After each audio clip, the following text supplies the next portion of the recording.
ఇక్కడ మీరు చూస్తున్న గుడిని చాలా మంది శివాలయం అని అనుకుంటారు.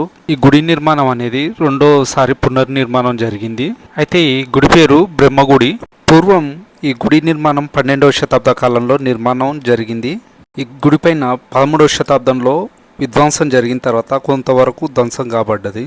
ప్రతాపరుద్రుని కోట పైన శివాలయం అనేది ఉంటుంది. ఈ ప్రాంతం అంతా ఇప్పుడు రిజర్వ్ ఫారెస్ట్ ఏరియాకు సంబంధించింది. అయితే కనపడే గుట్టపైన శివాలయం అనేది ఉంటుంది. గుట్టపైనకి ఎక్కడానికి అనుమతి ఉండదు కాబట్టి నేను ఇక్కడి నుంచి చూపిస్తున్నా. ఆ గుట్టపైన నీటి కొలను కూడా ఉంటుండే. ఈ విధంగా బ్రహ్మగుడి పక్కనే బ్రహ్మగుండం ఉంటుంది.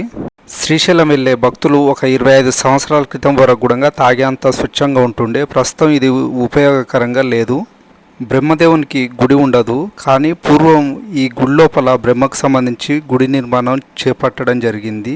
ఈ గుడిలో బ్రహ్మ, విష్ణు, మహేశ్వరులు త్రిమూర్తులు ఈ గుడి లోపల కొలువైనటువంటి గుడి ఇది.